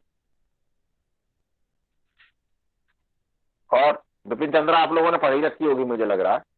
पढ़ रखी है बिपिन चंद्रा, नहीं पढ़ी? जी सर पढ़ी है। जी सर, पढ़ी तो है। हाँ, मैं कल या इसी हफ्ते लूंगा क्लास। आप बिपिन चंद्रा को जरूर पढ़ लेना। इसके बाद की कहानी बिपिन चंद्रा ने कहानी की तरह लिख रखी है, उसका कुछ पोर्शन मैं आपको आज ही बताऊंगा। बहुत फैक्ट तो नहीं है लेकिन कहानी जरूर है उसमें। इसी बल्कि उससे एक बार सवाल भी आया था कि इस ऐप के कारण कौन सा अखबार जो है वो रातों रात तब्दील कर दिया गया। सर वो अमृत बाजार पत्रिका थी, वही वही। जी सर, वो अमृत बाजार। हाँ, अमृत बाजार पत्रिका ही थी। एक बार सवाल पूछा गया, उन्होंने उसे बंगाली और इंग्लिश दोनों में निकलता था वो, तो अमृत बाजार पत्रिका जो है वो तब्दील कर दी। बात मुझे याद आ रहा है, मैं जब 4 या 5 साल का था, 6 साल का, तो मुझे इतना ध्यान है कि हमारे घर पे अमृत बाजार पत्रिका आया करती, अंग्रेजी की छपती थी। अमृत बाजार पत्रिका तो बहुत कॉमन न्यूज़पेपर था 1980 तक। अभी फिलहाल क्या स्थिति है मुझे नहीं मालूम, लेकिन आज जो आप देखते हैं ना टेलीविजन चैनल एबीपी न्यूज, देखा किसी ने? Yes, sir. देखते होंगे। जी सर। ये अमृत बाजार पत्रिका ग्रुप ही है, एबीपी उसी की शॉर्ट फॉर्म है, अमृत बाजार पत्रिका। मुझे लग रहा है तो शायद वो स्टार ने खरीद लिया है या किसी और ग्रुप ने खरीद लिया है। I don't know the sir- reality. पिछले बता, सर आता तो सेपरेटली है। पता नहीं, एबीपी न्यूज उसी का ही तो, अमृत बाजार ग्रुप का, अमृत बाजार पत्रिका, वही उसकी फुल फॉर्म अमृत बाजार पत्रिका।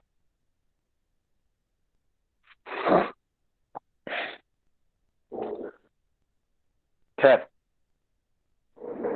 अब मुझे लग रहा है उसका नाम वाम भी बदल दिया है क्या, कुछ और कर दिया होगा एबीपी का, और कुछ और एब्रिविएशन हो गया होगा इधर। मुझे 5-7 साल का नहीं पता, लेकिन पहले वो उसी ग्रुप का हुआ करता।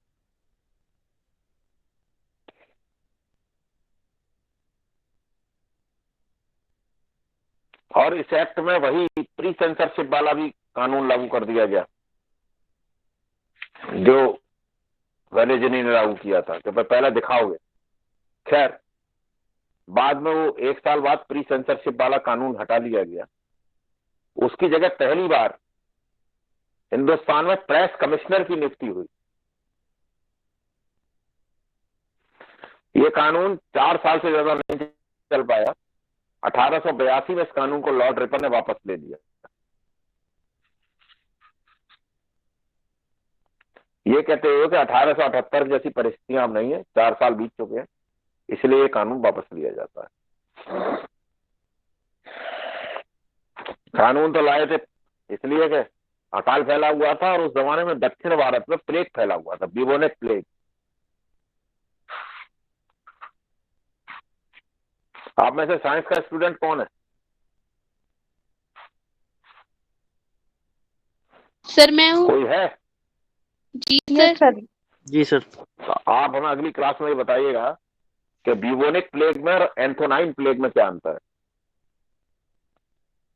मतलब ये बहुत अपने आप में एक ब्लैक डेथ हुआ करती थी, इन्हें काली मौत कहा जाता था। इनका पूरा हैवॉक रहा करता था, लाखों लोग मारे गए, एंथोनाइन प्लेग और बिबोनिक प्लेग। सर ये चूहों से फैलती है ना प्लेग? हाँ, चूहों से फैलती है। चूहा तो उसके कैरियर है, लेकिन एक्चुअली होता तो उसमें वो है ना, क्या नाम है, बैक्टीरियल इन्फेक्शन होता है।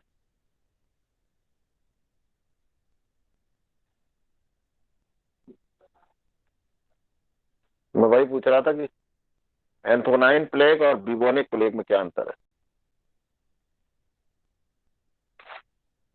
पढ़िएगा, फिर अगले में बताइएगा मुझे क्लास शुरू होने के बाद। खैर,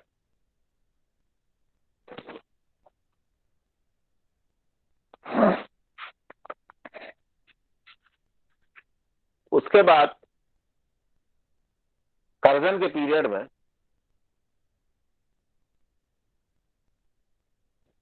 जैसा आप जानते हैं काफी ज्यादा कर्जन की नीतियों से असंतोष था भारतीयों में, और कांग्रेस में भी नरम दल और गरम दल बन चुके थे। 1908 में न्यूज़पेपर एक्ट आया,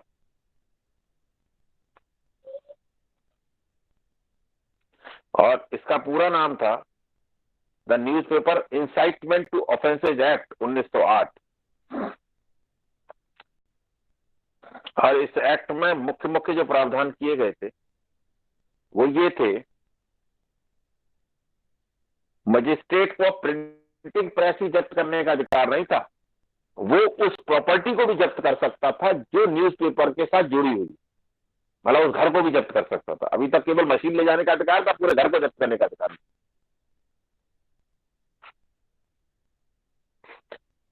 खास तौर से अगर किसी अखबार ने कुछ ऐसा छापा है जिससे किसी को किसी की हत्या करने का दुष्परिणाम मिलता हो या हिंसा करने की इच्छा जागृत होती हो, अरे साहब हमारे समाज पर तो बड़ा अत्याचार हो रहा है, मैं तो इसका बदला लेकर आऊंगा, तो इस तरह के अगर कोई ऑब्जेक्शनेबल मैटर पाए जाते हैं, और मैं आपको बल्कि बताऊं, रैंड की हत्या में तिलक को जो सजा हुई थी वो इसी ऑब्जेक्शनेबल प्रिंटिंग पे हुई थी।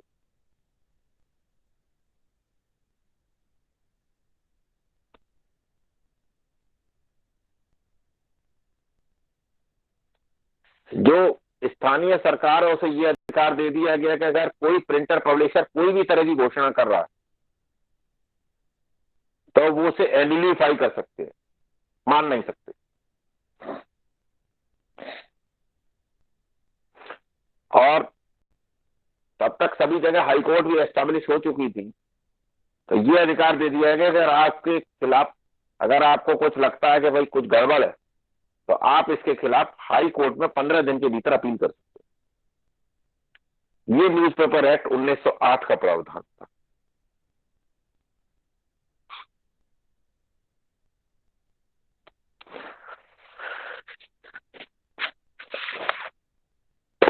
देखिए,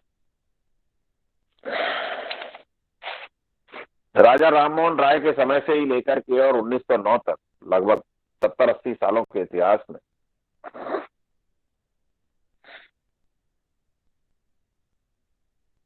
भारत में समाचार पत्रों ने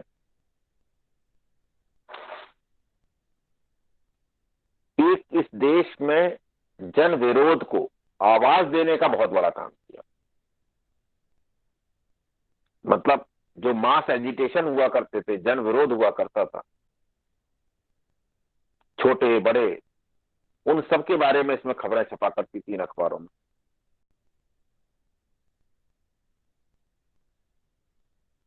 और राजनीतिक गतिविधियों के लिए 1830 के बाद से और फिर विशेषतः 1857 के बाद की जो एजुकेटेड पीढ़ी थी, जो मैकाले और मेटकाफ के गतिविधियों का परिणाम थी, जैसा कि लॉर्ड लिटन मानता था, इस नई पढ़ी लिखी पीढ़ी, 40 साल में 2 या 3 पीढ़ी हो गई होंगी और अच्छे खासे लोग एजुकेट हो चुके थे, उनके पॉलिटिसाइजेशन यानी ये राजनीतिकरण, राजनीतिक प्रोपेगेंडा और उनके एजुकेशन के लिए बहुत काम किया प्रेस। प्रेस ही वो मेन हथियार था एजुकेशन के साथ। आप ऐसे समझ लें कि एजुकेशन और प्रेस ये वो 2 बैलों की जोड़ी है जिसने भारतीयों को जागरूक किया, जिसने भारत की इस मिट्टी में जागृति के पौधे पैदा किए।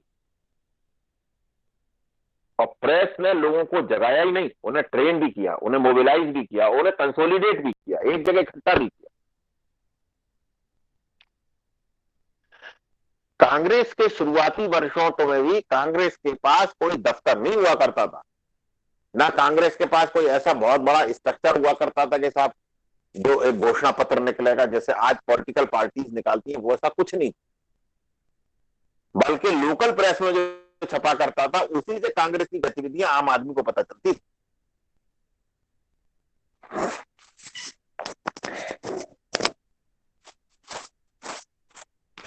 और बिपिन चंद्रा में तो बहुत अच्छी बात लिखी हुई है कि कांग्रेस के फाउंडर जितने थे, उनमें से आधे से ज्यादा तो वकील थे। तो वकालत का प्रोफेशन ही ऐसा जिसमें आदमी खूब बोले, बोलने की स्वतंत्रता होगी तभी तो आदमी बोल पाएगा। और लगभग आधे ही उसमें से पत्रकार थे। अब देखिए, कांग्रेस के जितने लीडर्स थे सब पत्र निकालते ताकि उनकी बातें जनता को पता चले। बहुत फेमस अखबार केसरी और मरहट्टा, बाल गंगाधर तिलक का, सुरेंद्रनाथ बनर्जी ने जो अखबार निकाला उसका नाम था बंगाली। अमृत बाजार पत्रिका जो निकली थी बेसिकली शिशिर कुमार घोष और मोतीलाल घोष ने निकाली। गोपाल कृष्ण गोखले का अखबार का नाम था सुधारक। दादा भाई नौरोजी ने भी अखबार निकाला, उसका नाम था वॉइस ऑफ इंडिया। तो सब तो पत्रकार थे।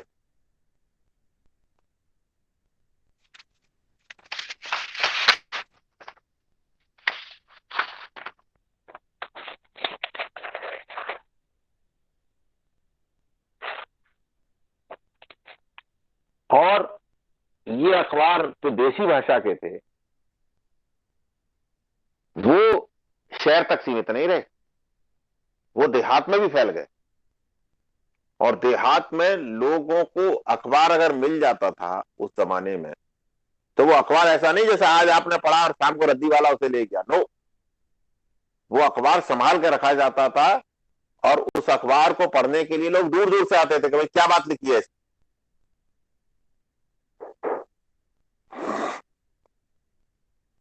और अखबार उस जमाने में कोई मीडिया हाउस बना के पॉलिटिक्स को प्रभावित करना और उससे अपने व्यापारिक इंटरेस्ट को हल करना, जैसे आज के वर्षों में देखने को मिलता है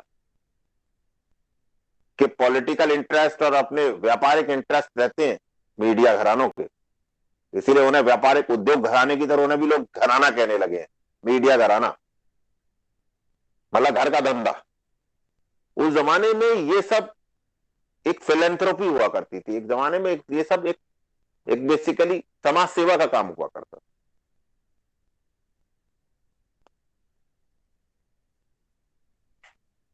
और इसमें कोई कॉर्पोरेट मनी इन्वॉल्व नहीं थी।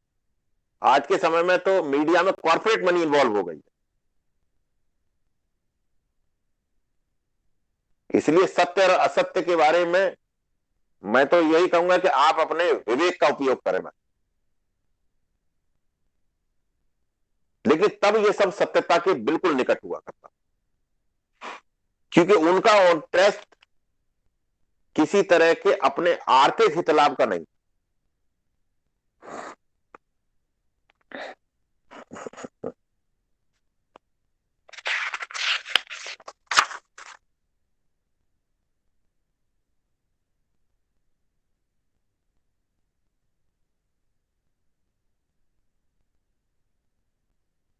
और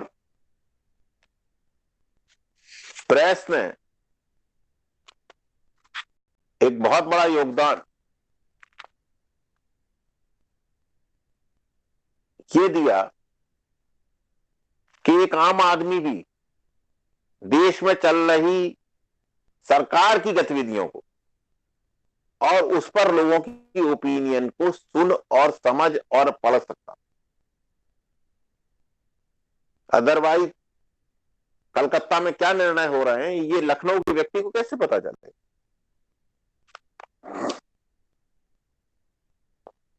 कोई इलेक्ट्रॉनिक मीडिया तो उस समय में हुआ नहीं करता था, ना ही कोई व्हाट्सएप के चैनल्स हुआ करते थे।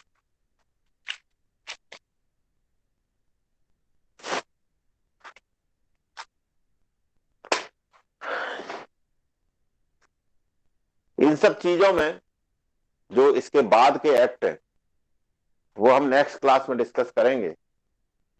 थोड़ा सा मैं आपको और बता देता हूं।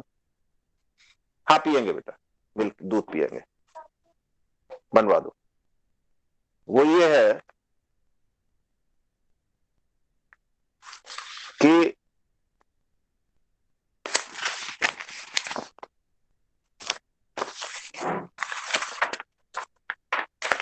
आज की डेट में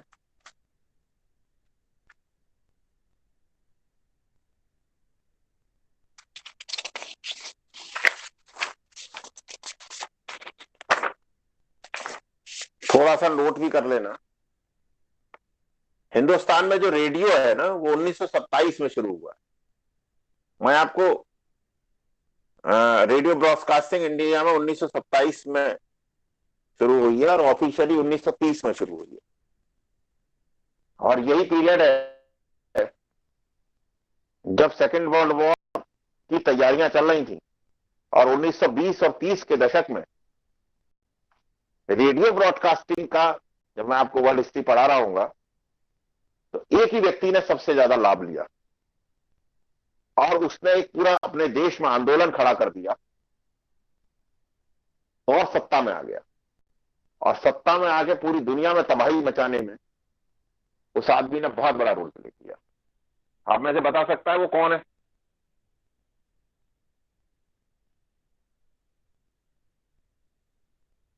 क्या भाई? सुभाष चंद्र बोस। नहीं, जर बताओ। सब फ्रांस जर्मनी में से होगा शायद कोई।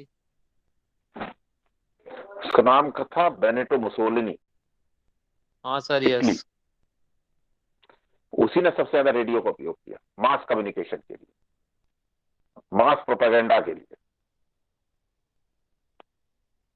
और 1937 में इसका नाम ऑल इंडिया रेडियो कर दिया और 1937 में ऑल इंडिया रेडियो AIR, इसी का बाद में नाम 1957 में बदल के आकाशवाणी कर दिया गया।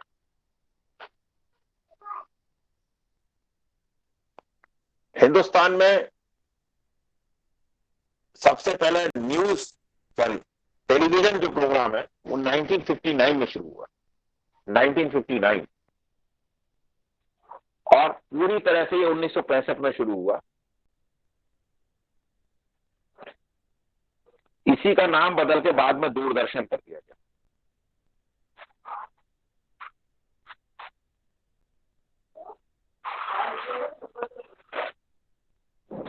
उन्नीस में इन सबको एक पूरी ऑटोनोमस बॉडी बना दी गई जिसका नाम था प्रसार भारती। इसी में ऑल इंडिया रेडियो, आकाशवाणी और दूरदर्शन से समाहित कर दिए गए। आज ये ministry of information and broadcasting के अंदर में काम करता है। और दूसरा सबसे बड़ा चेंज आया 1991 में आर्थिक सुधारों के बाद, जब हिंदुस्तान में एक मीडिया मुगल का मतलब होता है बहुत बड़ा, मीडिया मुगल की एंट्री हुई, जो स्टार ग्रुप का मालिक था। कोई बता सकता है कौन?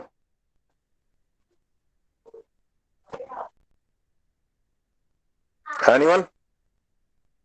रूपर्ट मर्डोक ही स्टार ग्रुप, मेरे ख्याल से डेथ हो गई अब तो उसकी। रूपर्ट मर्डोक ही स्टार ग्रुप का मालिक है।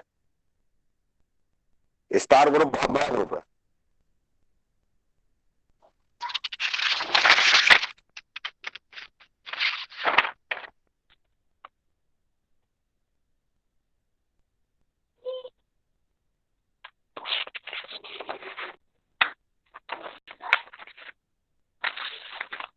आज की डेट में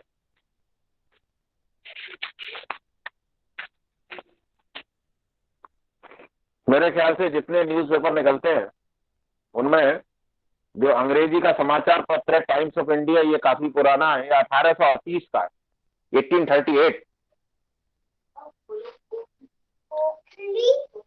इसे छापा करता था बेनेट कॉलमैन एंड कंपनी। आज भी उस पर आप देखेंगे, उस पर लिखा रहता बेनेट कॉलमैन एंड कंपनी।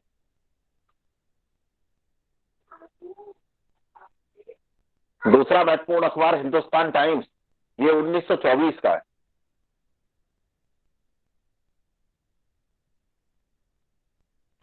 और एक बहुत फेमस अखबार जिसे आप अक्सर पढ़ते हैं द हिंदू, ये 1878 का है,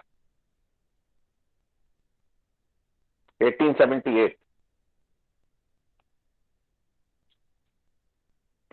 और रीजनल न्यूज़पेपर में जो सबसे ज्यादा पब्लिकेशन है वो है लोकमत का, मराठी न्यूज़पेपर है लोकमत। और गुजरात समाचार, गुजरात में।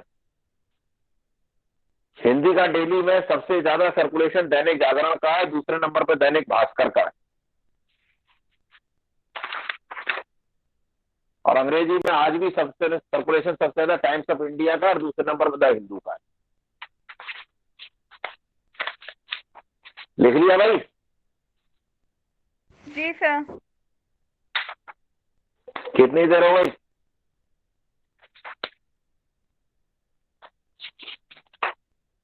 कितनी देर की क्लास हो गई? रिकॉर्डिंग करने वाला बताए। सर 1 घंटा 34 मिनट। मेरे ख्याल से अगली क्लास में हम प्रेस को पूरी तरह से समझ लेंगे और आज तक के इसके एक्ट करेंगे। जो प्रेस के एक्ट फॉर्मेट लेकर के आई है उन्हें भी हम समझेंगे। 1910 का है, उसके बाद यही भारत में प्रेस का इतिहास है। और उम्मीद है आपको समझ में आया होगा। कोई बहुत ज्यादा इसमें ऐसी चीजें नहीं है।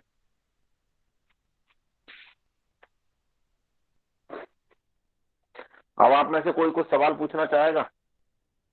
थोड़ा सा ये टॉपिक आप